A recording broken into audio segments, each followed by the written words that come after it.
வானொலியில் நீங்கள் கேட்டு மகிழ்ந்த தென்கட்சி கோ சுவாமிநாதன் ஐயா அவர்களின் இன்றொரு தகவல் தொகுப்பினை கேட்டு மகிழுங்கள். ஒரு சின்ன பையன் வந்தான். அவனை பார்த்து ஒரு கேள்வி கேட்டோம். ஏன்ப்பா உங்கள் வீட்டில் அம்மா புத்திசாலியா அப்பா புத்திசாலியா அப்படின்னு. அவன் அலட்சியமாக நம்மளை பார்த்து சிரிக்கிறான். என்ன சார் இது, இந்த காலத்தில் இது கூட தெரியாமல் இருக்கிறீங்களே அப்படிங்கிறான். ஒரு சின்ன பையன் நம்மளை பார்த்து இப்படி கேட்டுவிட்டானே அப்படின்னு நினைக்கிறப்போ நமக்கு ஒரு மாதிரி ஆகிடும். அதுக்கப்புறம்தான் இந்த தாத்தா பாட்டிலாம் சொல்கிற ஒரு கதை ஞாபகத்துக்கு வந்தது. அது என்ன கதை தெரியுமா? ஒரு ஊரில் ஒரு அம்மாவும் பிள்ளையும் இருந்தாங்களாம். அந்த மகனுக்கு திடீர்னு தேசாந்திரம் போய் வரணும்னு ஆசை வந்துட்டுது. ஊராக போய் சுற்றி பார்க்கணுங்கிற ஆசை. அந்த அம்மாவுக்கு இது பிடிக்கல. மகனை பிரிஞ்சு இருக்கிறதுக்கு அவங்க மனசு இடம் கொடுக்கல. வேணாப்பான்னு சொல்லி பார்த்தாங்க, அவன் கேட்கல. திடீர்னு புறப்படவும் செஞ்சுட்டான். சரி, இனிமேல் அவனை தடுக்க முடியாதுன்னு முடிவு பண்ணிட்டாங்க அந்த அம்மா. இருந்தாலும் புத்திசாலித்தனமாக ஒரு யோசனை பண்ணாங்க. மகனை கிட்டத்தில் கூப்பிட்டாங்க. அவங்ககிட்ட சொன்னாங்க, இதை பாருப்பா, நீ தேசாந்திரம் போகிறதுன்னு தீர்மானம் பண்ணிவிட்ட, அதை நான் தடுக்கலை, போயிட்டு வந்துடும். ஆனால் போகிறதுக்கு முன்னாடி எனக்கு ஒரு வாக்குறுதி கொடுத்துட்டு போ அப்படின்னாங்க. போகிறப்போ ராத்திரியாக இருந்தாலும் பகலாக இருந்தாலும் சரி, புளிய மரத்து நிழலில் தான் தங்கணும். திரும்பி வர்றப்போ இரவும் பகலும் நீ வேப்ப மரத்து நிழல்லே தங்கணும் அப்படின்னாங்க. சரி, அப்படியே செய்கிறேன்னு சொல்லி வாக்குறுதி கொடுத்தான் பையன். புறப்பட்டு போனான். போகிற வழியில் புளிய மரத்து நிழல்லே தங்கினான், தூங்கினான். அப்படி போய்கிட்டே இருந்தான். 7வது நாள் அவன் உடம்பு சுகமில்லாமல் போயிட்டுது. ரொம்பவும் பலவீனமாயிட்டான். இனிமேல் நடக்க முடியாதுங்கிற நிலைமை வந்துட்டுது. யோசித்து பார்த்தான். சரி, இதுக்கு மேலே போக வேண்டாம் அப்படின்னு முடிவு பண்ணிவிட்டு திரும்பி வர ஆரம்பிச்சிட்டான். திரும்பி வர்றப்போ வழியில் வேப்ப மரத்து நிழலையே தங்கி வந்தான். நாளுக்கு நாள் உடம்பு சரியாக வந்துட்டுது. 7வது நாள் வீட்டுக்கு சேர்றான். உடம்பு பழையபடியே கலகலப்பாயிட்டுது. பூர்ண சுகம். தேசாந்திரம் போன பையன் திரும்பி வந்துட்டானே அப்படின்னு அந்த அம்மா ஆச்சரியப்படலை. ஏன்னா அவங்களுக்கு தெரியும் இப்படி ஆகும்னு. பையன் சீக்கிரமாக திரும்பி வரணுங்கிறதுக்காகத்தான் அவங்க அந்த யோசனையை சொன்னாங்க. என்ன விஷயங்கிறதையும் அவங்களே சொன்னாங்க. மகனே, புளிய மரத்து நிழல் உடம்புக்கு உஷ்ணத்தை கொடுக்கும், சீக்கம் உண்டாக்கும். அதனால் நீ தொடர்ந்து புளிய மரத்து நிழலில் தங்கினாவே நோய்க்கு ஆளாயிட்ட. அதனால் நல்ல பயணத்தை முடிச்சுக்கிட்டு திரும்பி வரணுங்கிற முடிவுக்கு வந்துட்ட. திரும்பி வர்றப்போ நீ தங்கினது வேப்ப மரத்து நிழல். அது உடம்புக்கு குளிர்ச்சியை தரக்கூடியது, நோயை தீர்க்கக்கூடியது. அதனால் சுகமாக வீட்டுக்கு சேர்ந்துட்ட. உன்னோட தேசாந்திர பயணத்தை தடுக்கிறதுக்காக தான் இப்படி பண்ணினேன் அப்படின்னாங்களாம் அந்த அம்மா. பார்த்தீங்களா அம்மாவோட புத்திசாலித்தனத்தை? அப்பாவாக இருந்தால் இப்படியா பண்ணுவார்? ஒரு அப்பா பையன்கிட்ட 10 ரூபா கொடுத்து இதை எடுத்துக்கிட்டு அடுத்த ஊருக்கு போய் அங்கே இருக்கிற மாமா கிட்ட இதை கொடுத்துட்டு வாடா, வழியில் எங்கேயாவது மரத்தடியில் படுத்து தூங்கி விடாதே அப்படின்னு எச்சரிக்கை பண்ணி அனுப்புனாராம். பையனுக்கு எச்சரிக்கையாக வாழறது எப்படிங்கிறத கற்றுக் கொடுக்கறதுக்காக இப்படி பண்ணார். அவன் பணத்தை வாங்கிக்கிட்டு போனான். அப்பா சொன்னதை மறந்துட்டு ஒரு மரத்தடியில் படுத்து தூங்கிட்டான். அவனுக்கு தெரியாமல் அவன் பின்னாடியே போன அப்பா அவன் கையில் இருந்த அந்த 10 ரூபாயை நைஸாக எடுத்துகிட்டு வந்துட்டார். அவன் பையில் தானே வச்சுருந்தான், அது தெரியாமல் எடுத்துகிட்டு வந்துட்டார். அவன் தூங்கிக்கிட்டு இருக்கான். எடுத்துகிட்டு ஒரு மறுபடியும் வீட்டுக்கு வந்துட்டார். பையன் முழிச்சுக்கிட்டு பையை தடவி பார்க்குறான், பணத்தை காணும். அழுதுகிட்டே திரும்பி வந்தான். அப்பா கிட்ட விஷயத்த சொன்னான். அப்பா சிரிச்சுக்கிட்டே சொன்னார், அதுக்கு தான்ப்பா ஆரம்பத்திலேயே எச்சரிக்கை பண்ணினேன், இனிமேலாவது நீ ஜாக்கிரதையாக இருக்கணும் அப்படிங்கிறதுக்காக தான் இப்படி பண்ணினேன். அந்த பணம் எங்கேயும் போயிடலை, நான் தான் அதை உனக்கு தெரியாமல் எடுத்து வச்சிருக்கிறேன். இதோ பாரு அப்படின்னு சொல்லிட்டு சைடு பாக்கெட்டில் கையை விட்டா அது ஓட்டையாக இருக்குது. அதை எவனோ ஏற்கனவே கத்திரிச்சு எடுத்துகிட்டு போயிட்டான். இப்போ அப்பா முகத்தில் அசடு வழிஞ்சுதான். அள்ள குறையாதது அட்சய பாத்திரம், அது நமக்கு தெரியும், கேள்விப்பட்டிருக்கிறோம். ஆனால் போட நிரம்பாத ஒரு பாத்திரம் உண்டு. அது என்ன தெரியுமா? நம்மளில் பல பேர்கிட்ட அந்த பாத்திரம் உண்டு. அதுதான் பேராசை அப்படிங்கிற பாத்திரம். அதை நிறைவு செய்யவே முடியாது. பேராசையை பற்றி சுஃபி இலக்கியத்தில் ஒரு பிரபலமான கதை உண்டான். அதை ஒரு பெரியவர் எடுத்து சொல்லியிருக்கிறார். ஒரு மன்னர் நகர்வலம் போயிட்டுருக்கார். ஒரு பிச்சைக்காரன் மன்னர் எதிரில் வரான். பிச்சை போடுங்கோங்கிறான். என்னுடைய அமைதியை கெடுக்காதே போங்கிறார் மன்னர். அவன் சிரிக்கிறான். அரசே, உங்களுடைய அமைதி கெடக்கூடிய நிலையில் இருந்தால் அதுக்கு பேர் அமைதியே கிடையாது அப்படின்னு நானா. எதிரில் நிற்கிறது வெறும் பிச்சைக்காரன் இல்லை, யோகி அப்படிங்கிறத மன்னர் புரிஞ்சுக்கிட்டார். துறவியே, உங்களுக்கு என்ன வேணும்னாலும் கேளுங்க, கொடுக்குறேன்னாராம். அந்த துறவி மறுபடியும் சிரிக்கிறார். அரசே, உங்களால் முடியாததையெல்லாம் கொடுக்க முடியும்னு சத்தியம் செய்யாதீங்க அப்படின்னார். மன்னருக்கு கோபம் வந்துட்டுது. என்ன இவர் இப்படி சொல்கிறாரே அப்படின்னு நினச்சார். நகர் வலத்தை பாதியிலேயே நிறுத்தினார். வாங்க அரண்மனைக்குன்னார். துறவியை அழைச்சிக்கிட்டு அரண்மனைக்கு வந்துட்டார். துறவி தன்கிட்ட இருந்த பிச்சை பாத்திரத்தை நீட்டினார். இது நிறைய எனக்கு பொற்காசுகள் வேணும் அப்படின்னாராம். அவ்வளவு தானா, இது ஒரு பெரிய காரியமா அப்படின்னு கையை தட்டினாராம் மன்னர். ஒரு பெரிய தாம்பாளம் நிறைய பொற்காசுகள் வந்து சேர்ந்தது. அதை அள்ளி போட்டார். போட போட அந்த பிச்சை பாத்திரம் நிரம்பவே இல்லை. பொற்காசுகள் போட போட அவ்வளவையும் உள்ளே வாங்கிக்கிட்டே இருக்குது. அரசாங்க கஜானாவே காலி ஆகிட்டுது. மூட்டை மூட்டையாக பொற்காசுகளை கொட்டி பார்த்துட்டாங்க. அது முழுங்கிக்கிட்டே இருக்குது. கடைசி வரைக்கும் அந்த பிச்சை பாத்திரம் வந்து நிரம்பவே இல்லை. அரசர்கிட்ட இருந்த கர்வம் போயிட்டுது. அப்படியே பொத்துன்னு துறவி காலில் விழுந்தார். அப்போ அந்த துறவி சொன்னாராம், மன்னா, இந்த பிச்சை பாத்திரத்தை உங்களால் மட்டும் இல்லை, வேற யாராலையும் நிரப்ப முடியாது.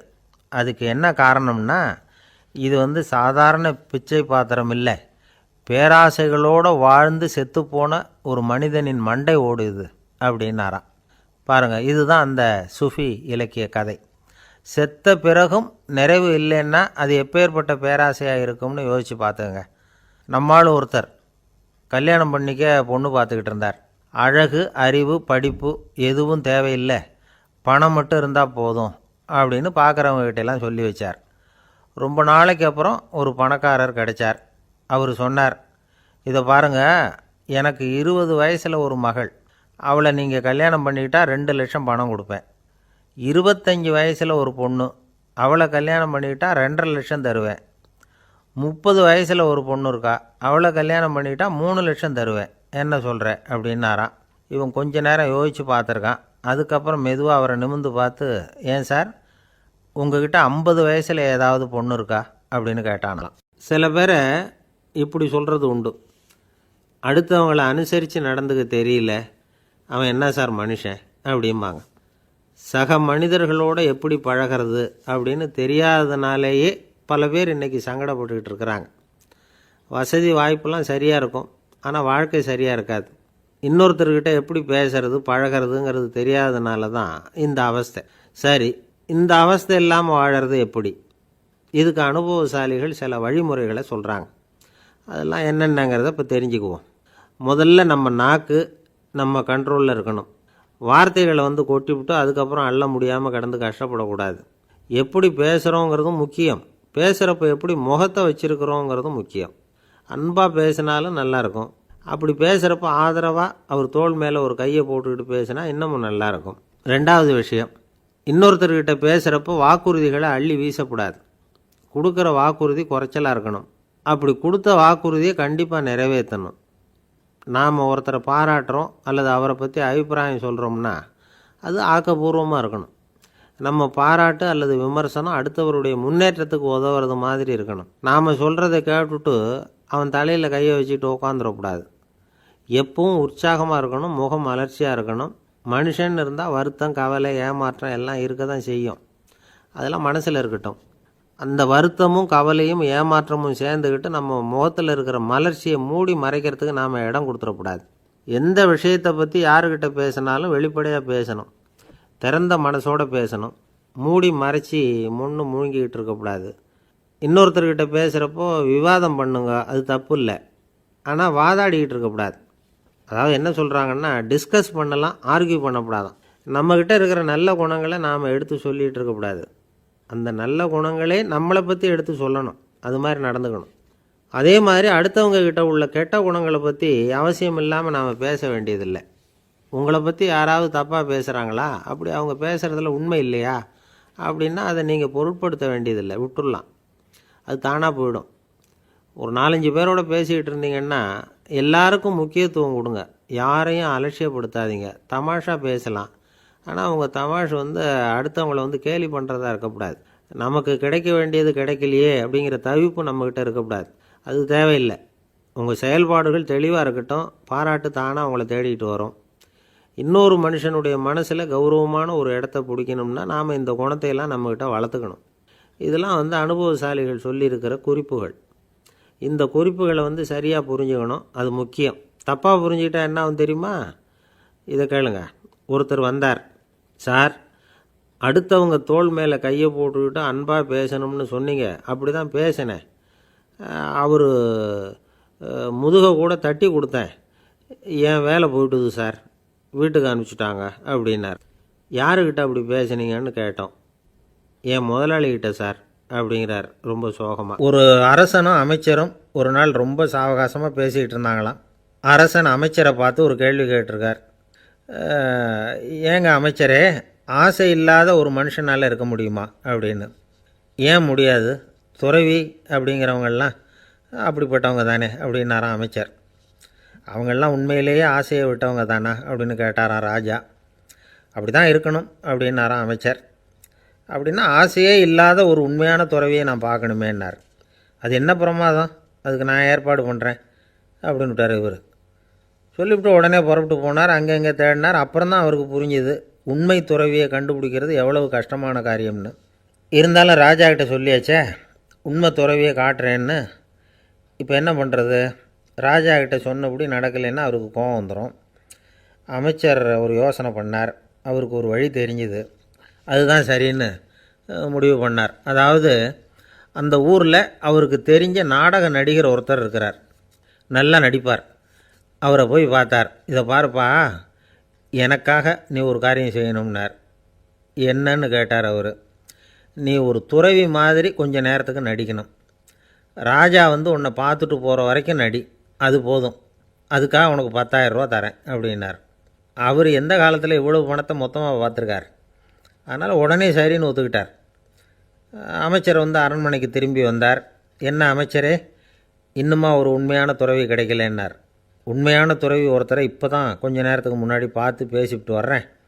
அவர் நம்ம ஊருக்கு வெளியில் குளத்தங்கரையில் உள்ள ஒரு ஆலமரத்துக்கு அடியில் உட்காந்துருக்கிறார் அப்படின்னார் இவர். அப்படின்னா உடனே புறப்படுங்க அப்படின்னார் ராஜா. பரிவாரங்களோடு புறப்பட்டார். அங்கே அந்த மரத்தடியில் அந்த ஆள் வேஷம் போட்டுக்கிட்டு துறவி மாதிரி உட்காந்துருக்கிறான். ராஜா நேராக போனார். அந்த துறவி காலில் பொத்துன்னு விழுந்து வணங்கினார். உடனே ராணியும் அவர் காலில் விழுந்தாங்க. அடுத்தபடியாக அமைச்சர் விழுந்தார். அவருக்கு தெரியும் இது நம்ம ஆள் தான்னு. இருந்தாலும் என்ன பண்ணுறது, நேரம். அப்புறம் பரிவாரங்கள்லாம் துறவி காலில் விழுந்து ஆசீர்வாதம் வாங்கிட்டாங்க. ராஜா அப்புறமா தங்கத்தட்டில் பொன்னையும் பொருளையும் வச்சு அந்த துறவிக்கிட்ட ரொம்ப பணிவாக நீட்டுறார். தாங்கள் தயவு பண்ணி இதை ஏற்றுக்கணும் அப்படின்னு வேண்டிக்கிட்டார். அந்த துறவி பற்றில்லாமல் அதை பார்த்தார். எல்லாத்தையும் திறந்துவிட்ட எனக்கு இதெல்லாம் எதுக்காக அப்படின்னு சொல்லி அதை மறுத்துட்டாராம். ஆஹா, உண்மையான துறவியை பார்த்துட்டோம் அப்படிங்கிற ஆனந்தம் அரசருக்கு. ரொம்ப நிம்மதியாக திருப்தியாக திரும்பி வந்தார் அரண்மனைக்கு. அதுக்கப்புறம் அமைச்சர் யாருக்கும் தெரியாமல் அந்த துறவிகிட்ட ஓடினார். சொன்ன பிரகாரம் பணத்தை நீட்டினார். இந்தாப்பா, நான் உங்ககிட்ட சொன்னபடி 10,000 ரூபா பணம் எடுத்துக்கோ அப்படின்னார். அந்த ஆள் ராஜா கிட்ட சொன்னது மாதிரியே எல்லாத்தையும் திறந்துவிட்ட எனக்கு இதெல்லாம் எதுக்காக வேணாம் அப்படின்னு விட்டாராம். நடித்த வரைக்கும் போதும்ப்பா, இனிமேல் இந்த நாடக வசனம்லாம் வேணாம், வேஷத்தை கலைச்சிரு, பணத்தை வாங்கிக்கோன்னார். இல்லைங்க, இது வேஷம் இல்லை, இது வசனமும் இல்லை, இது உண்மை. கொஞ்ச நேரம் துறவி மாதிரி நடித்ததுக்கே இந்த தேசத்து ராஜா, ராணி, அமைச்சர், பரிவாரங்கள் எல்லாம் என் காலில் விழுந்து வணங்குறாங்க. அப்படின்னா உண்மையான துறவியாக இருக்கிறது எவ்வளவு பெருமையான விஷயம். நான் உண்மையான துறவியாக ஆக போகிறேன், அப்படி முடிவும் பண்ணிட்டேன் அப்படின்னார் அந்த நடிகர். வேஷம் கூட எப்படிப்பட்ட விளைவுகளை உண்டு பண்ணுது பார்த்தீங்களா. நம்மால் ஒருத்தன் ரொம்ப வசதியாக தான் இருந்தான். ஒரு நாள் அவன் சொத்து பூரா திருட்டு போயிட்டுது. அதுக்கப்புறம் இவன் துறவி மாதிரி ஆகிட்டான். ஊர் ஊராக சுற்றினான். ஒரு குருநாதரை தேடி கண்டுபிடிச்சான். அவர்கிட்ட சீடனாக சேர்ந்துக்கிட்டான். அவனை பார்த்து ஒருத்தர் கேட்டார், நீ உண்மையான சீடன் தானான்னு. இல்லைங்க, சீடன் மாதிரி நடிச்சுக்கிட்டு இருக்கிறேன் அப்படின்னா. அது குரு துரோகம் இல்லையா அப்படின்னு கேட்டார் அவர். இல்லைங்க, நான் பண்ணது குரு துரோகம் இல்லை, என் குரு பண்ணது தான் துரோகம். என்னுடைய பணத்தை கொள்ளையடித்தது இவர் தான். அதை எங்கே வச்சுருக்காருன்னு கண்டுபிடிக்கிறதுக்காக தான் இவர்கிட்ட சீடனாக சேர்ந்துருக்கிறேன் அப்படின்னா. பந்திக்கு முந்தர ஆசாமிகள் நம்மளில் பல பேர் உண்டு. அப்படி முந்தறதுக்கு கூட முயற்சி பண்ணுறவங்க நிறைய பேர் இருக்கிறாங்க. இதில் என்ன ஒரு விஷயம்னா, பந்திக்கு முந்தறது கூட தப்பு இல்லை. ஆனால் அப்படி ஒரு விருந்தில் ஆளாக போய் உட்காந்து சாப்பிட்டா கூட வெளியில் வர்றப்ப என்ன பெரிய விருந்து வச்சுட்டான், சாம்பாரில் உப்பு இல்லை, ரசத்தில் காரம் இல்லை அப்படின்னு குறை சொல்லிகிட்டே வர்றது இருக்குது பாருங்கள். அது சரியில்லை, நாகரிகமும் இல்லை. கல்யாண பத்திரிகையில் என்ன போட்டிருக்குது, என் பொண்ணுக்கும் இன்னார் பையனுக்கும் கல்யாணம், எல்லாரும் குடும்பத்தோடு வந்திருந்து மணமக்களை ஆசீர்வதிக்கணும், இப்படி தானே போட்டிருக்கோம். குடும்பத்தோடு வந்து விருந்து சாப்பிட்டு சாப்பாடு எப்படி இருக்குன்னு அபிப்பிராயம் சொல்லிவிட்டு போங்க அப்படின்னா போட்டிருக்கு கல்யாண பத்திரிகையில். ஒருத்தர் வீட்டு விசேஷத்துக்கு போயிருக்கோம்னா எவ்வளவோ அசௌகரியங்கள் நமக்கு ஏற்படலாம். ஏராளமான கூட்டம் வந்திருக்கும். எல்லாரையும் அவங்க வந்து தனித்தனியாக கவனிச்சிக்கிட்டு இருக்க முடியாது. நாம் தான் அனுசரித்து நடந்துக்கணும். நாமளாக போய் வாழ்த்த வேண்டியவங்களை வாழ்த்தி விட்டு வந்து சேரணும். அதை விட்டுட்டு பத்திரிக்கை கொடுத்தானேன்னு போனேன், கவனிப்பே சரியில்லை அப்படின்னு புலம்பிக்கிட்டு இருக்கக்கூடாது. ஒரு விருந்துக்கு போனால் அங்கே எப்படி நடந்துக்கணும் அப்படிங்கிறத பற்றி கூட அனுபவசாலிகள் சில விவரங்கள்லாம் சொல்லியிருக்கிறாங்க. இந்த காலத்தில் கல்யாணம், பிறந்த நாள், அது இதுன்னு நிறைய விருந்துகள் நடக்குது. அதெல்லாம் எதுக்காக? மனித உறவுகளை வளர்த்துக்கிறதுக்காக தான், வேறு எதுக்கு? ஒரு விருந்துக்கு போனால் அமைதியாக பொறுமையாக போய் உட்காரணும். அடித்து பிடிச்சிக்கிட்டு இடத்த பிடிக்க போகிறேன் அப்படின்னு நிற்கக்கூடாது. முதல் பந்தி நடந்துக்கிட்டு இருந்தால் அது முடிஞ்சு இலை எடுத்து சுத்தம் பண்ணதுக்கு அப்புறம் போய் உட்கார்றது தான் நாகரீகம். இலை எடுக்கிறதுக்கு முன்னாடியே அங்கே போய் உட்காந்தா நல்லா இருக்காது. நீங்கள் சாப்பிட்டுட்டு உட்காந்துருக்கீங்களா, சாப்பிட்றதுக்கு உட்காந்துருக்கீங்களா, பார்க்குறவங்களுக்கு சந்தேகம் வந்துடும். அதே மாதிரி இலையில் எல்லா ஐட்டமும் பரிமாறினதுக்கு அப்புறம் சாப்பிட ஆரம்பிக்கணும். ஒவ்வொரு ஐட்டமாக வைக்க வைக்க நாம் பாட்டுக்கு எடுத்து உள்ளே தள்ளிகிட்டே இருந்தோம்னா எதை வச்சோம் எதை வைக்கலன்னு பரிமாறினவரே குழம்பி போயிடுவார். ஏன்னா எப்போ பார்த்தாலும் இலை காலியாகவே இருக்கும். சாப்பிட்றப்போ உங்கள் சாப்பாட்டையே நீங்கள் கவனிக்கணும். அடுத்தவங்க இலையில் என்ன இருக்குது, பக்கத்தில் இருக்கிறவர் எதை அதிகமாக சாப்பிட்றார், இதெல்லாம் நமக்கு என்னத்துக்கு? எல்லாரும் சாப்பிட்டு முடிக்கிற வரைக்கும் பொறுமையாக இருக்கிறது தான் நல்லது. நீங்கள் மட்டும் திடீர்னு பாதியில் எழுந்திரிச்சு பக்கத்தில் இருக்கிறவங்களுக்கு சங்கடமாக இருக்குமேங்கிறதெல்லாம் யோசிக்காமல் நீங்கள் பாட்டு எழுந்திரிச்சு போகக்கூடாது. பக்கத்தில் உள்ளவங்க உங்களை எழுந்திரிக்க சொன்னால் எழுந்திரிச்சு போகலாம்.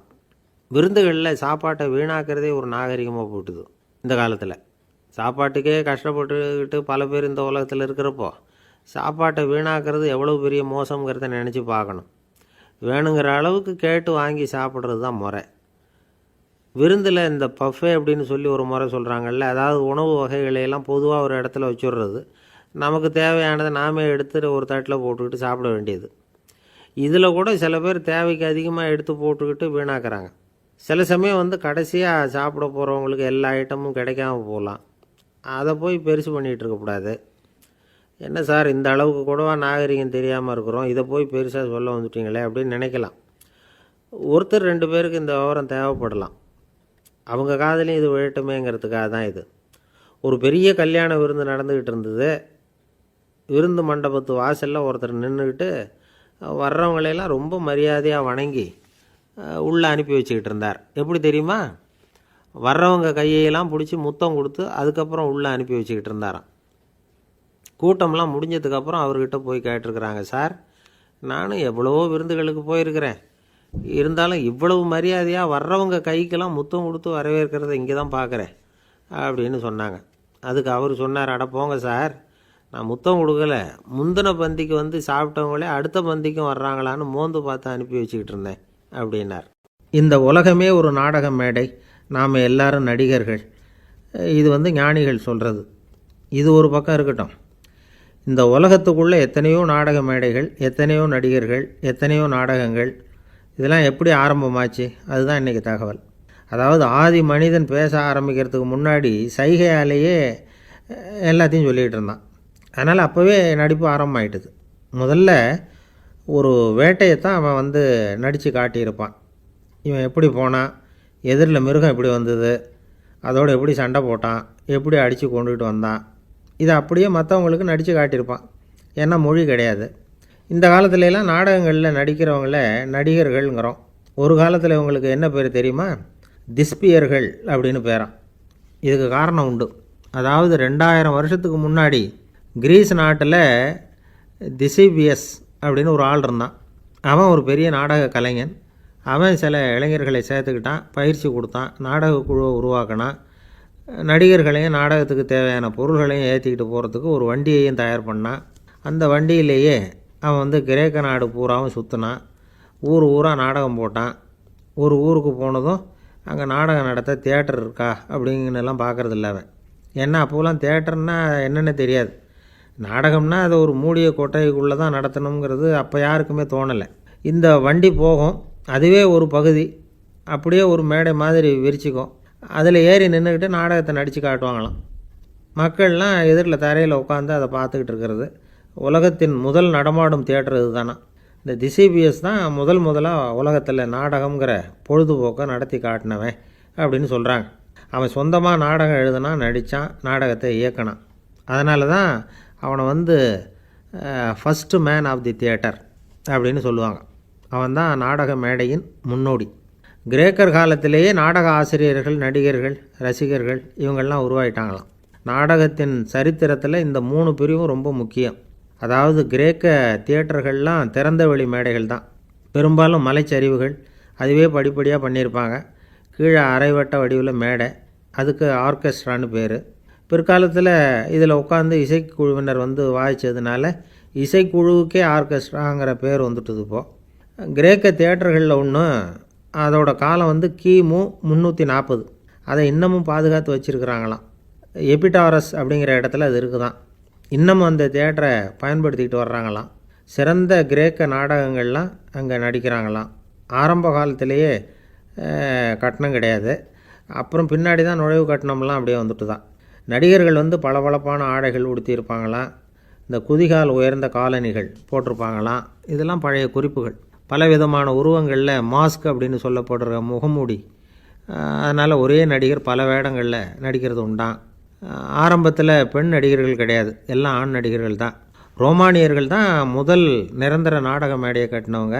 அதுதான் முதல் தியேட்டர். கிமு 1048 காலகட்டத்தில் பாம்பிங்கிற நகரத்தில் அதை கட்டியிருக்கிறாங்களாம். கிரேக்க ரோமானிய தியேட்டர்களின் அடிப்படையிலேயே இந்த இத்தாலிய வடிவமைப்பாளர்கள் இந்த குதிரை லாட வடிவில் ஒரு ஆடிட்டோரியத்தை உருவாக்கினாங்களாம்.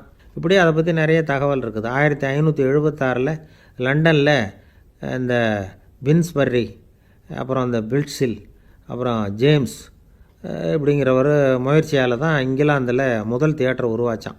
அப்படி ஒருத்தர் இருந்தாராம். உலக நாடக மேடையின் வரலாறு இதுதான்.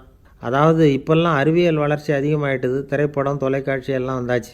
ஒவ்வொரு வீடுமே ஒரு குட்டி தியேட்டர் மாதிரி ஆகிட்டுது.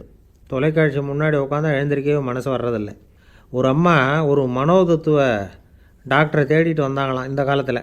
டாக்டர், எங்கள் வீட்டுக்காரர் எப்போ பார்த்தாலும் டிவி முன்னாடி உட்காந்துக்கிட்டு அதையே வெறிச்சு பார்த்துக்கிட்டு இருக்கிறார், உத்து பார்த்துக்கிட்டு இருக்கார், எனக்கு சந்தேகமாக இருக்குன்னாங்களாம். இது மனக்கோளாறு இல்லைங்க, ஆர்வக்கோளாறு, அவ்வளவுதான், இதுக்காக பயப்படாதீங்கன்னாரான் டாக்டர். அப்படி இல்லை டாக்டர், டிவி ஓடும் பொழுதும் நாம் எல்லாம் அதை பார்க்குறோம் சரி, ஆனால் அவர் அப்படி இல்லை, டிவியை நிறுத்தினதுக்கு அப்புறமும் அதையே உத்து பார்த்துக்கிட்டு உட்காந்துருக்கிறார், அதனால தான் சந்தேகப்பட்டு உங்ககிட்ட வந்தேன் அப்படின்னாங்களாம். ஒருத்தர் ரொம்ப அவசரமாக வந்தார். சார், மனுஷன் நிம்மதியாக இருக்கிறதுக்கு என்ன வழின்னு கேட்டார். சீக்கிரமாக ஒரு கல்யாணத்தை பண்ணிங்க, எல்லாம் சரியாக போடும் அப்படின்னோம். அவர் ஒரு மாதிரியாக பார்த்தார். ஏற்கனவே எனக்கு கல்யாணம் ஆகிட்டுது சார், அதனால தானே நிம்மதியாக இருக்கிறதுக்கு வழி கேட்குறேன் அப்படின்னார். சரி, இவர் ஒரு மாதிரியான கேஸ் அப்படின்னு நினச்சிக்கிட்டு நம்மக்கிட்ட இருந்த ஒரு சின்ன புத்தகத்தை அவர்கிட்ட தூக்கி கொடுத்தோம். இதை படித்து பாருங்கன்னு. கல்யாணத்துக்கு பிறகும் சந்தோஷமாக இருக்கிறதுக்கு என்ன வழி அப்படிங்கிற கேள்விக்கு அந்த புத்தகத்தில் விளக்கம் இருந்தது. கணவன் மனைவிக்குள்ளே சிக்கல் வராமல் இருக்கிறதுக்கு அதில் சில வழிகளை சொல்லி கொடுத்துருக்குறாங்க. அதெல்லாம் என்னென்ன அப்படிங்கிறத இப்போ பார்க்கலாமா? குடும்பம்னு இருந்தால் கோபம் வரதான் செய்யும். அது வந்துட்டு போட்டும் பரவாயில்ல. ஆனால் அந்த கோபம் ஒரே நேரத்தில் 2 பேருக்கும் வந்துடாமல் பார்த்துக்கணும். ஒரு சமயத்தில் யாராவது ஒருத்தர் தான் கோபப்படணும், அடுத்தவங்க அமைதியாக இருக்கணும். அதுக்கப்புறம் இவர் அமைதியான உடனே அவங்க ஆரம்பிச்சிக்கலாம்.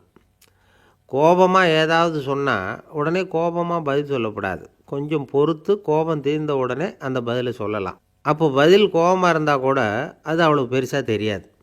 அற்ப விஷயத்துக்கெல்லாம் காய்ச்சி மூச்சுன்னு கத்திக்கிட்டு இருக்கக்கூடாது. உங்கள் 2 பேருக்குள்ளே ஒரு தர்க்கம் ஆரம்பமாயிட்டுதுன்னு வச்சுக்கோங்க. கடுமையாக 2 பேரும் விவாதம் பண்ணுறீங்க. உங்களில் ஒருத்தர் இதில் ஜெயிக்கணும்னா அது நீங்களாக இருக்க வேணாம், அடுத்தவங்க ஜெயிக்கிறதுக்கு நீங்கள் துணையாக இருங்களேன். அப்படின்னா நீங்கள் கொஞ்சம் விட்டு கொடுக்கணும், அவ்வளவுதான். ஏதாவது குத்தம் சொல்லணுமா, செஞ்ச தப்பை சுட்டி காட்டணுமா, விமர்சனம் பண்ணணுமா, பண்ணுங்க, வேணான்னு சொல்லலை. ஆனால் சொன்னதை அப்படி சொல்கிறத கொஞ்சம் அன்பாக இதமாக சொல்லுங்கள். எப்போ நடந்த தவறுகளையெல்லாம் இப்போ போய் மறுபடியும் ஞாபகப்படுத்திகிட்டு இருக்க வேண்டாம். நான் அப்போவே சொன்னேன் இந்த புடவை வேணாம்னு, நீங்கள் தான் கேட்கல, இப்போ பாருங்கள் கிழிஞ்சு போச்சு இப்படின்னு கத்துனாங்க ஒரு அம்மா. எப்போ சொன்னீங்கன்னு கேட்டால் ஒரு 10 வருஷத்துக்கு முன்னாடி தீபாவளி சமயத்தில் அப்படிங்கிறாங்க. அது என்ன இன்னும் அப்படியே புதுசாகவே இருக்கும்? உங்களுக்கு அவர் தான் பெருசு, அவருக்கு நீங்கள் தான் பெருசு, அதை விட இந்த உலகத்தில் வேறு எதுவும் முக்கியம் இல்லைன்னு நினைக்கணும். நீ தான் என்னுடைய உலகம்னு எத்தனை தடவை சொல்லியிருப்பீங்க? அதெல்லாம் வெறும் வசனமாக போயிடக்கூடாது. ஏதாவது ஒரு பிரச்சனையை பற்றி கடுமையாக விவாதம் பண்ணிக்கிட்டு இருக்கீங்க, அதை அப்படியே பாதியில் விட்டுட்டு படுக்கைக்கு போயிடக்கூடாது. சுவிட்சத்தை நாளைக்கு பேசிக்கலாம்னு. அப்படி போனால் தூக்கம் வராது. பிரச்சனையை ஒரு முடிவு பண்ணிக்கிட்டு அதுக்கப்புறமா தூங்க போகணும். ஒரு நாளில் ஒரு தடவையாவது உங்கள் ஜோடியை பாராட்டி நல்ல விதமாக கனிவாக ஒரு வார்த்தை சொல்லணும் அப்படின்னு தீர்மானம் பண்ணிங்க. ஏதாவது தப்பு பண்ணிவிட்டீங்கன்னா பரவாயில்ல, அதை ஒத்துக்கிறதுக்கும் மன்னிப்பு கேட்குறதுக்கும் தயாராக இருக்கணும். அது ஒன்றும் கேவலம் கிடையாது. வீட்டுக்குள்ளே தானே கேட்க போகிறீங்க, வெளியில் யாருக்கு தெரிய போகுதோ. எப்படியோ உங்களுக்குள்ளே ஒரு சமரசம் ஆனால் சரிதான். ஒரு தகராறுன்னு எடுத்துக்கிட்டால் குறைஞ்சபட்சம் அதுக்கு 2 பேர் தேவை. தனியாகவே உட்காந்துக்கிட்டு நான் இப்போ தகராறு பண்ணிகிட்ருக்கிறேன் அப்படின்னு யாரும் சொல்ல முடியாது. 2 பேர் தகராறு பண்ணுறாங்கன்னா பொதுவாக அந்த 2 பேரில் யார் அதிகமாக பேசுகிறாங்களோ அவங்க பேரில் தான் தப்பு இருக்கும். அதை மனசில் வச்சுக்கணும். இதெல்லாம் தான் அந்த புத்தகத்தில் போட்டிருக்கிற வழிமுறைகள். இவ்வளவும் சரியாக வரலைன்னா அப்புறமா சொல்லுங்கள், வேறு புத்தகம் ஏதாவது இருக்கான்னு தேடுவோம். ஒரு கணவன் தன்னுடைய மனைவியை அழைச்சிட்டு ஒரு மனோதத்துவ டாக்டர்கிட்ட வந்தாராம். டாக்டர், எங்களுக்கு கல்யாணம் ஆகி 30 வருஷ காலமாக நாங்கள் ஒரு விஷயத்தில் கூட ஒத்து போனதில்லை அப்படின்னு ஆரம்பித்தார். உடனே அந்த அம்மா குறுக்கிட்டு, அது 30 வருஷம் இல்லை 32 வருஷம் அப்படின்னாங்களே. அந்த ஆள் என்னை கண்ணாப்புண்ணான்னு திட்டிவிட்டான் சார், அதை நினச்சா எனக்கு ரொம்ப வருத்தமாக இருக்குது அப்படின்னு சொல்லி கவலைப்பட்டார் ஒருத்தர். இதில் கவலைப்படுறதுக்கு என்ன இருக்குது அப்படின்னார் ஒரு பெரியவர். அவர் ஒரு மகான். என்ன சார் இப்படி சொல்கிறீங்க, ஒருத்தர் நம்ம பார்த்து திட்டுனா வருத்தமாக இருக்காதா அப்படின்னார். அது எப்படி வருத்தமாக இருக்கும், திட்டுறதுங்கிறது என்ன, அது வெறும் சத்தம் தானே அப்படின்னார் அந்த பெரியவர். நம்ம ஆளுக்கு தலையை பிச்சுக்கலாம் போல் இருந்தது. இருக்காது அப்படின்னா நமக்கே அப்படி தானே தோணுது. அந்த பெரியவர் சொல்கிறது ரொம்ப பெரிய விஷயம். அதை நாம் புரிஞ்சிக்க முயற்சி பண்ணலாம்னா நடைமுறை வாழ்க்கைக்கு அது ஒத்து வர்றது மாதிரி தெரிய மாட்டேங்குது. இருந்தாலும் அந்த பெரியவர் அதுக்கு என்ன தான் விளக்கம் கொடுக்குறாருன்னு பார்ப்போமே. ஒரு ரயில் போயிட்டுருக்கு, அதில் ஒரு சாது போயிட்டுருக்கார். அந்த ரயில் அவர் ஹரித்வாரம் போயிட்டுருக்கார். அவர் ரயிலில் ஏகப்பட்ட கூட்டம். நம்ம ஊர் ரயில் கேட்க வேணும், டிக்கெட் வாங்கிட்டு கொஞ்சம் பேர், வாங்காத கொஞ்சம் பேர். அது என்னத்துக்கு அனாவசியமாக டிக்கெட் அப்படிங்கிற நினப்பில் பாதி பேர். இந்த கூட்டத்துக்கு மத்தியில் அந்த சாதுவும் போயிட்டுருக்கிறார். உட்கார்றதுக்காக இருந்த இடத்துல ஒரு ஆள் படுத்துருக்கிறான். கொஞ்சம் முரட்டு ஆசாமி. அவன் கால் பக்கத்தில் கொஞ்சோண்டு இடம் பாக்கி இருந்தது. அந்த இடத்துல இந்த சாது உட்காந்துருந்தார். மெதுவாக உட்காந்துக்கிட்டார் போய். ஆனால் அந்த ஆள் ராத்திரி பூரா இவரை காலால் உதச்சிக்கிட்டே இருக்கிறான். அது இவருக்கு ரொம்ப அவமானமாக பட்டுது. அதனால் துக்கம் ஏற்பட்டுது. இருந்தாலும் அதை ஒரு மாதிரியாக சகிச்சுக்கிட்டே இவர் வந்து சேர்ந்தார். பொழுது விடிஞ்சது. அந்த சாது ஹரித்வார் வந்து சேர்ந்தார். அங்கே ஒரு பெரிய ஞானியை சந்தித்தார். ராத்திரி ரயிலில் அந்த ஆள் உதைச்சதையும் அதனால் தனக்கு ஏற்பட்ட துக்கத்தையும் இந்த சாது அந்த ஞானிகிட்ட சொன்னார். சொல்லிவிட்டு, ஏன் சுவாமி, எனக்கு துக்கம் ஏற்பட்டதே அது தப்பா அப்படின்னு கேட்டார். தவறு தான்னார் அந்த ஞானி. உனக்கு இன்னமும் தேக அபிமானம் போகலைங்கிறது தான் அது காட்டுது. அஷ்டாவக்கிரர் என்ன சொல்கிறார் தெரியுமா? உண்மையான ஞானி யாராவது தன்னை வந்தனை செய்தால் அதற்காக சந்தோஷப்பட மாட்டார், யாராவது நிந்தனை செய்தால் அதற்காக வருத்தப்பட மாட்டார் அப்படின்னு சொல்கிறார். நிந்தனைங்கிறது ஒரு ஒலி தான். தேகாபிமானம் இருக்கிற வரைக்கும் இந்த ஒலி நம்மளை வேதனைப்படுத்தும்.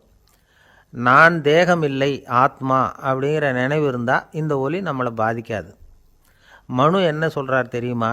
ஒரு சாதகன் பாராட்டுதலை விஷம்னு நினச்சி பயப்படணும், அவமானத்தை அமிர்தம்னு நினச்சி சந்தோஷப்படணுங்கிறார். அவமானப்பட்டால் கவலைப்படாமல் எப்படி இருக்க முடியும் அப்படின்னு தான் நமக்கு தோணும். அதனால தான் நம்மளில் யாரும் இதுக்கு உதாரணமாக யாரையும் காட்ட முடியல. புத்தரையும் கபீரையும் உதாரணமாக காட்டுறாங்க. அவங்களுக்கெல்லாம் அவமானம் ஏற்பட்டப்போ கவலையே படலையாம். புத்தரை அவமானப்படுத்தணுங்கிறதுக்காக கௌசாம்பி ராணி ஒரு இளம் பெண்ணை கொலை பண்ணி சடலத்தை புத்தர் குடிசைக்கு முன்னாடி போட சொன்னார். போட்டாங்க. புத்தர் தான் அந்த பொண்ணை கெடுத்து கொலை பண்ணிவிட்டார்னு எல்லாரும் நினச்சாங்க. ஆனால் புத்தர் இதை பற்றி கவலையே படலை. அப்புறமா உண்மை தெரிஞ்சதும் புத்தர் புகழ் இன்னும் அதிகமாயிட்டுது. ஒரு பெரிய சபையில் ஒரு மோசமான பொண்ணு நுழைஞ்சி தனக்கும் கபீருக்கும் சம்பந்தம் உண்டுன்னு சொன்னார். கபீர் கவலைப்படலை. அவங்க மாதிரியெல்லாம் நாமளும் இருக்க கற்றுக்கணும். நிந்தனை, அபகீர்த்தி, அவமானம் எல்லாம் ஆண்டவன் கொடுக்குற பிரசாதம்னு நினைக்கணும் அப்படின்னு சொல்கிறார் அந்த ஞானி. இதை கேட்ட இந்த காலத்து ஆசாமி ஒருத்தர், நான் கூட அப்படி தான் சார், யாராவது அவமானப்படுத்தினா கவலைப்பட மாட்டேன். நேற்று கூட ஒருத்தர் என்ன பலார்னு அரைஞ்சுட்டார், நான் கொஞ்சம் கூட கவலைப்படலை, பேசாமல் வந்துட்டேன்னார். ஏன் அப்படி வந்துட்டீங்க அப்படின்னு. அவர் அரைஞ்சதுலேயும் ஒரு அர்த்தம் இருந்தது, அதனால தான் அப்படி வந்துட்டேன்னார். ஏன் அரைஞ்சாருன்னு கேட்டேன். 10 வருஷத்துக்கு முன்னாடி 15 ரூபா அவர்கிட்ட கடன் வாங்கினேன், அதை கேட்டு கேட்டு பார்த்துட்டு கடைசியாக தான் அரைஞ்சார் அப்படின்னார். ஆண்டவனுடைய பிரசாதம் இவருக்கு அடிக்கடி கிடைக்கும் போல இருக்கு. ஒருத்தர் இருக்கார், நல்ல உத்தியோகத்தில் தான் இருக்கிறார், ஆனால் எப்போ பார்த்தாலும் முகத்தை வெறுப்பாக வச்சுருப்பார். அப்படியே வருவார் போவார். ஏன் சார் இப்படி இருக்கிறீங்க அப்படின்னு விசாரித்தோம். ஏன்டா இந்த வேலைக்கு வந்தோம்னு இருக்குது சார் அப்படின்னார். உங்கள் வேலை உங்களுக்கு பிடிக்கலையா அப்படின்னு கேட்டோம். இல்லைன்னார். இப்படிப்பட்டவங்க வெற்றிகரமான வாழ்க்கை வாழ முடியாது. இது நிபுணர்கள் கருத்து. வேலையை நேசிக்க தெரிந்தவர்கள் வெற்றி பெறுவார்கள் அப்படிங்கிறாங்க அவங்க. எந்த துறையாக இருந்தாலும் சரி, அந்த துறையில் வெற்றிகரமாக இருக்கிறவங்கள விசாரித்து பாருங்கள். எனக்கு என்னுடைய வேலை ரொம்ப பிடிக்கும் அப்படின்னு சொல்கிறவங்களாக தான் இருப்பாங்க. அப்படி இருந்தால் தான் அது வெற்றிகரமாக இருக்க முடியுது அவங்களால. ஒருத்தனுக்கு பிடித்தமான பொழுதுபோக்கே அவனுடைய தொழிலாக இருந்துட்டுதுன்னா அவனை மாதிரி கொடுத்து வச்சவன் வேறு யாரும் இல்லை அப்படிங்கிறார் பெர்னாட் ஷா. ஒரு தடவை மன்னர் ஹுமாயூன் உயிரை தண்ணீர் மொண்டு ஊற்றுகிற தொழிலாளி ஒருத்தர் காப்பாற்றினாராம் அந்த ஹுமாயூன் உயிரை. உடனே மன்னர் கேட்டிருக்கார், உனக்கு என்ன வேணும்னாலும் கேளு தரேன், உயர் பதவி வேணுமா அப்படின்னு கேட்டாராம். மன்னா, மக்களின் தாகம் தீர்க்கக்கூடிய இந்த பணியை விட உயர்ந்தது உண்டா அப்படின்னாராம் அந்த தொழிலாளி. அவரால் அவருடைய வேலையை நேசிக்க முடிஞ்சுது, அதனால் மகிழ்ச்சியாக இருக்க முடிஞ்சுது. நாமெல்லாம் அப்படி இல்லை. வேலை கிடைக்கிற வரைக்கும் கிடைச்சா போதும் அப்படின்னு இருக்கோம். கிடைச்சதுக்கப்புறம் ஏன்டா இந்த வேலைக்கு வந்தோம்னு ரொம்பவும் அழுத்துக்குவோம். சரி, நாம் இருக்கிற இடத்துல நாம் வெற்றிகரமாக இருக்க வழி உண்டா அப்படின்னா உண்டுன்னு சொல்கிறாங்க. அதாவது மன இயல் நிபுணர்கள் இருக்கிறாங்க இல்லையா, அவங்க அதுக்கு முக்கியமாக 6 வழிகள் சொல்கிறாங்க. நீங்கள் ஒரு அலுவலகத்தில் வேலை பார்க்குறவரா அப்படின்னா இதை கேளுங்க. அதாவது உங்கள் மேலதிகாரி எதிர்பார்ப்புக்கு தகுந்த மாதிரி உங்கள் வேலை இருக்குதா?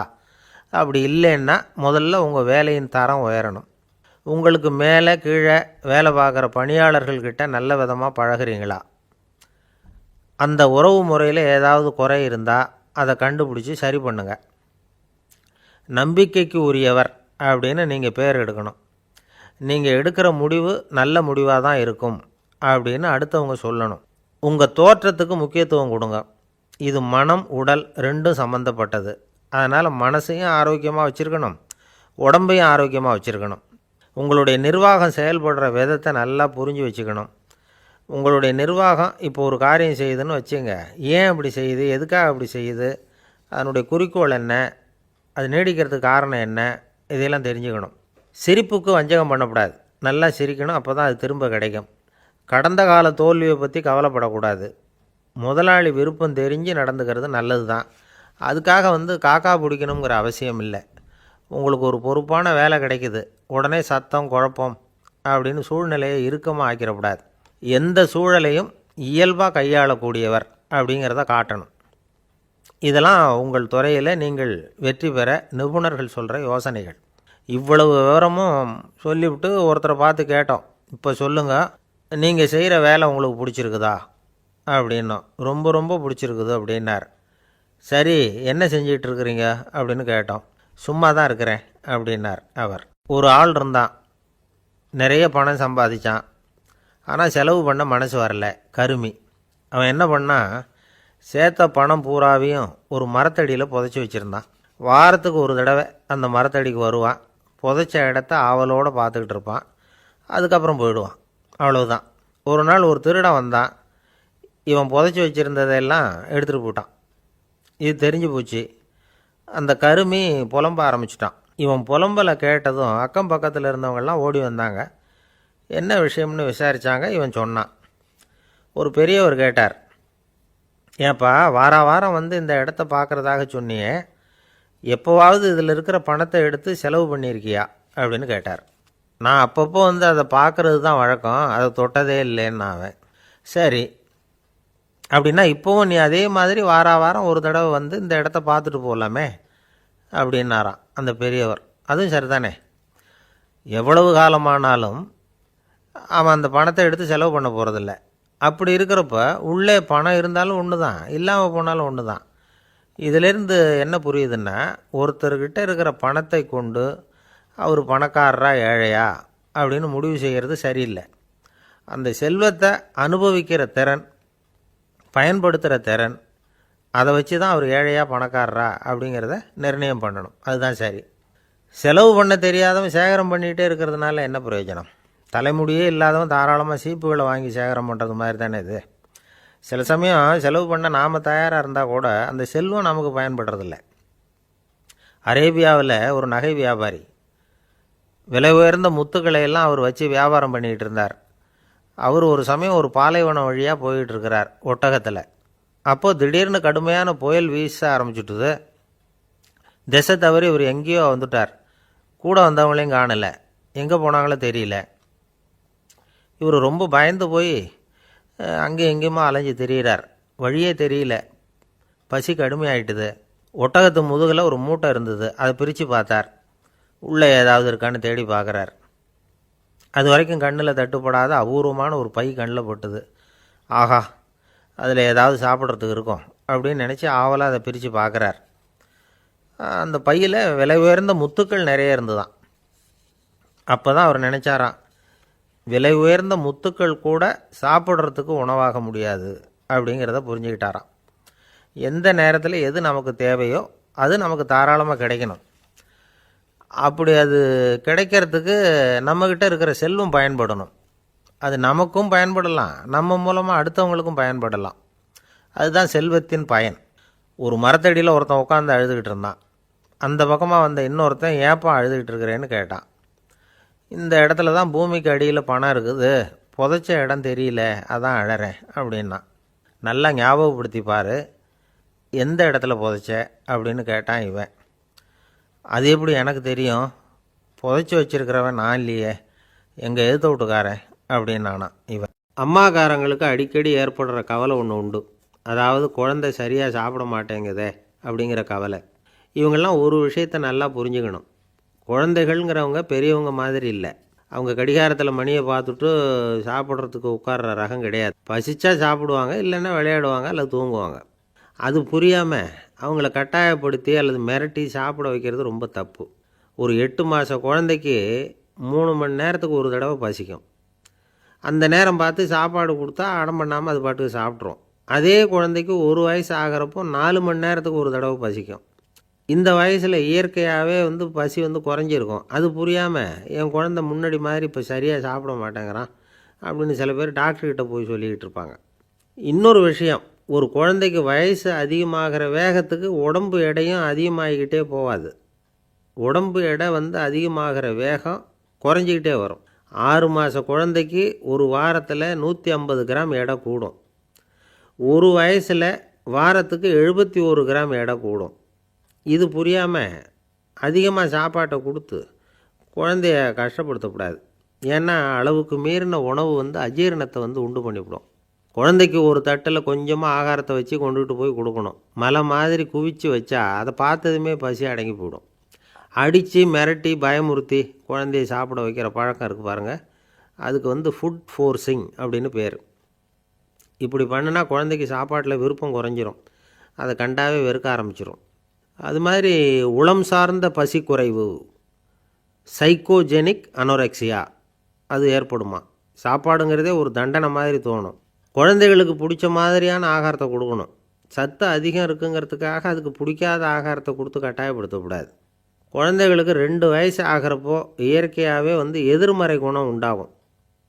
அதாவது அந்த எதிர்மறையாக பேசுகிறது. இது மாதிரி சமயங்களில் நாம் என்ன சொல்கிறோமோ அதுக்கு நேர்மாறாக நடந்துக்கும். ஏட்டிக்கு போட்டி. சாப்பிட சொன்னால் விளையாட போவோம், விளையாட சொன்னால் சாப்பாடு கேட்கும். இதை புரிஞ்சுக்கிட்டு நடந்துக்கணும். குழந்தை சொன்ன பேச்சை கேட்கலேன்னு கோவப்படக்கூடாது. குழந்தை வளர வளர பிடிவாத குணம் வர்றது சகஜம். கேட்டதை வாங்கி கொடுத்தா தான் சாப்பிடுவேன் அப்படின்னு பிடிவாதம் பண்ணும். வாங்கி கொடுத்துடுறது தான் உத்தமம். நீங்களும் அதுக்கிட்ட பிடிவாதம் பண்ணிகிட்டு இருக்கக்கூடாது. ஏன்னா கேட்டது கிடைக்கலையேங்கிற ஏமாற்றம் கூட குழந்தையோட பசியை குறைச்சிரும். கேட்டது கிடைச்சிட்டா பசி அதிகமாகும். கொடுத்ததை மலமலன்னு சாப்பிட்றோம். குழந்தைகளுக்கு கண்ட நேரத்தில் சாப்பிட்றதுக்கு எதையாவது வாங்கி கொடுத்துக்கிட்டு இருந்தால் சாப்பாட்டு நேரத்தில் சாப்பிடாமல் அடம் பண்ண ஆரம்பிச்சிடும். பள்ளிக்கூடம் போகிற பிள்ளைங்க காலை உணவை சரியாக சாப்பிட மாட்டாங்க. அச்சம், அவசரம், பரபரப்பு இதெல்லாம் தான் காரணம். பள்ளிக்கு புறப்படுறதுக்கு ஒரு 3/4 மணி நேரத்துக்கு முன்னாடியே சாப்பாடு போட்டுருங்க, அது சரியாக போடும். படிக்கிற குழந்தைகள் உடல் சோர்வு, மனச்சோர்வு இது காரணமாக கூட சாப்பிட மறுக்கிறது உண்டு. இப்போ உதாரணமாக சாயந்தரம் விளையாடி விட்டு வீட்டுக்கு வந்ததும் சாப்பிட சொன்னால் வேணாம்பாங்க. இது உடல் சோர்வு. ரொம்ப நேரம் வீட்டு பாடங்களை செஞ்சு முடித்த கையோடு சாப்பிட சொன்னாலும் அவங்களால சரியாக சாப்பிட முடியாது. இது உளச்சோர்வு, அதாவது மனச்சோர்வு. இதை தவிர குழந்தைகளுக்கு உடல் நலக்குறைவு ஏற்பட்டால் கூட சாப்பிட மறுக்கிறது உண்டு. சில மருந்து மாத்திரைகள் கூட பசியை குறைச்சிரும். அதனால் சரியாக தெரிஞ்சுக்கிட்டு குழந்தைகளை சாப்பிட வைக்கணும். அது புரியாமல் கையில் சாப்பாட்டு தட்டை வச்சுக்கிட்டு குழந்தைகளை விரட்டிக்கிட்டு அலையக்கூடாது. ஒரு சின்ன பையன் சொன்னான், எங்கள் அம்மா சாப்பாடு போடுறது தெரிஞ்சால் நான் உடனே வீட்டை விட்டு வெளியில் ஓடி போடுவேன் அப்படின்னா. ஏன் அப்படி பண்ணுறேன்னு கேட்டோம். எங்கள் அப்பா கூட அது மாதிரி தான் சார் பண்ணுவார் அப்படிங்கிறான். ஒரு பல்கலைக்கழகம், அங்கே ஒரு இலக்கிய பேராசிரியர், அவர் பாடம் நடத்திக்கிட்டு இருந்தார். ராபர்ட் ப்ரௌனிங் எழுதிய கவிதைகளை பற்றி சொல்லிகிட்டு இருக்கிறார். மாணவர்களும் ரொம்ப அக்கறையாக அதை கேட்டுக்கிட்டு இருக்கிறாங்க. ஒரு குறிப்பிட்ட கவிதையை பற்றி சொல்லும் பொழுது அந்த பேராசிரியருக்கே ஒரு சந்தேகம். அதாவது அந்த கவிதையின் சரியான அர்த்தம் என்னங்கிறதுல சந்தேகம். பேராசிரியர் யோசனை பண்ணார். அந்த கவிதையை முழுசாக புரிஞ்சிக்க முடியல. அதனால் மாணவர்களை பார்த்து சொன்னார், மாணவர்களே, ஒரு நாள் பொறுத்துக்குங்க. இந்த கவிதையை எழுதின கவிஞர் எங்கள் வீட்டுக்கு பக்கத்தில் தான் இருக்கிறார். இன்றைக்கி சாயந்தரம் நான் அவரை நேரிலேயே போய் பார்க்குறேன். பார்த்து இதுக்கு என்னங்க அர்த்தம்னு கேட்டுக்கிட்டு வந்துவிடுறேன். அதுக்கப்புறம் உங்ககிட்ட சொல்கிறேன் அப்படின்னாராம். அன்றைக்கி சாயந்தரமே அந்த பேராசிரியர் கவிஞரை தேடிக்கிட்டு போயிட்டார். கவிஞர் அவங்க வீட்டில் அவர் பாட்டு உட்காந்துருந்தாராம். இவர் போய் அவர் முன்னாடி உட்காந்தார். அப்புறம் கேட்டார், ஐயா, அந்த கவிதையின் முழு பொருள் என்னன்னு தெரிஞ்சுட்டு போகிறதுக்காக வந்திருக்கிறேன் அப்படின்னாராம். எந்த கவிதை அப்படின்னாராம் அவர். இவர் அந்த கவிதையை சொல்லியிருக்கார். கவிஞர் கொஞ்சம் யோசனை பண்ணிவிட்டு அப்புறம் சொன்னாராம், பேராசிரியரே, நீங்கள் கொஞ்சம் தாமதமாக வந்துட்டீங்கன்னாராம். இவருக்கு ஒன்றும் புரியல. நீங்கள் என்ன சொல்கிறீங்க? நான் தாமதமாக வந்துட்டேன்னா? நீங்கள் தான் உயிரோடு இருக்கிறீங்களே, அப்படி இருக்கும்பொழுது நான் தாமதமாக வந்துட்டேன்னா அது எப்படி அப்படின்னு இவர் குழம்பியிருக்கிறார். இப்போ கவிஞர் சொன்னாராம், ஐயா, நான் உயிரோடு இருக்கிறேன்னா இல்லையாங்கிறது முக்கியம் இல்லை. நான் அந்த கவிதை வரிகளை எழுதினப்போ 2 பேருக்கு அதோட அர்த்தம் தெரிஞ்சிருந்தது. இப்போ ஒரே ஒருத்தருக்கு தான் அதோட அர்த்தம் தெரியும் அப்படின்னாராம். பேராசிரியர் யோசனை பண்ணியிருக்கார். அப்படின்னா அந்த ஒருத்தர் கவிஞர் ராபர்ட் ப்ரௌனிங்கை தவிர வேறு யாராக இருக்க முடியும்? இவர் தான் அப்படிங்கிறத அவர் மனசில் நினச்சிக்கிட்டார். அதனால் சொன்னார், ஐயா, நான் தாமதமாக வரல, அந்த கவிதையின் பொருள் என்ன அது சொல்லுங்கன்னார். பேராசிரியரே, நான் சொல்கிறது உங்களுக்கு புரியலைன்னு நினைக்கிறேன். நான் இந்த வரிகள் எழுதினப்போ 2 பேருக்கு அதோட அர்த்தம் தெரிஞ்சிருந்தது. அந்த 2 பேர் யாருன்னா, ஒருத்தர் ராபர்ட் ப்ரௌனிங், அதாவது நான், இன்னொருத்தர் கடவுள். இப்போ அது கடவுளுக்கு மட்டும்தான் தெரியும். நானே இதை பற்றி பல தடவை யோசனை பண்ணி பார்த்தேன். இது ரொம்ப அழகானது, ஆனாலும் ரொம்ப வழுக்கலானது. அதை பிடிச்சிட்டோம்னு நினச்சிக்கிட்டு இருக்கும் பொழுதே காற்று மாதிரி அது உங்ககிட்ட இருந்து ஓடி போயிடுது. எனக்கு ரொம்பவும் வருத்தமாக தான் இருக்குது. நிச்சயமாக நான் தான் இந்த வரிகளை எழுதியிருக்கிறேன். அதில் அர்த்தம் இருக்குங்கிறது எனக்கு தெரியும். அதை நான் உணர்கிறேன். ஆனால் நீங்கள் என்னை மன்னிக்கணும். எனக்கே கூட அதை என்னால் விளக்க முடியல. அப்படி இருக்கும் பொழுது உங்களுக்கு எப்படி அதை நான் விளக்க முடியும் அப்படின்னாரா அந்த கவிஞர். அனுபவிக்கப்படக்கூடிய எல்லாமே விளக்கப்படக்கூடிய ஒன்றல்ல, விளக்கப்படும் எல்லாமே அனுபவிக்கப்படக்கூடிய ஒன்றல்ல அப்படிங்கிறது ஞானிகளுடைய கருத்து. அதுக்காக தான் அந்த சம்பவம். வாழ்க்கையில் நீங்கள் தொடர்ந்து ஆய்வு செய்து கொண்டே இருக்கக்கூடிய விளக்கங்களை ஒருபோதும் அடைய முடியாத பரிமாணங்கள் இருக்கிறதுனால தான் அது அலுப்பு தட்டாமல் இருக்குது. உங்களால் நிறைய அனுபவிக்க முடியும். இருந்தாலும் நீங்கள் அனுபவித்து அறிந்த விஷயங்கள் கூட வார்த்தைகளால் விளக்கப்பட முடிவதில்லை அப்படிங்கிறது பெரியோர் சிந்தனை. இதெல்லாம் ஒரு பக்கம் இருக்கட்டும். நமக்கு தெரிஞ்ச பேராசிரியர் ஒருத்தர் 1 மணி நேரம் ரொம்ப விவரமாக வகுப்பு எடுத்தார். கடைசியாக சொன்னார், மாணவர்களே, ரொம்பவும் எளிமையாக விளக்கமாக எல்லா விவரமும் சொல்லியிருக்கிறேன். அதனால் இதில் உங்களுக்கு சந்தேகம் வர்றதுக்கு வாய்ப்பே இல்லை. இருந்தாலும் கேட்க வேண்டிய கடமை கேட்குறேன். இது வரைக்கும் நடத்தினதில் யாருக்காவது ஏதாவது சந்தேகம் உண்டா அப்படின்னு கேட்டாராம். எனக்கு ஒரே ஒரு சந்தேகம்தான் சார் அப்படின்னு எழுந்திரிச்சு நிற்கிறான் ஒருத்தன். என்னன்னு கேட்டாராம். இது வரைக்கும் நீங்கள் என்ன பாடம் சார் நடத்துனீங்க அப்படின்னானா அவன்.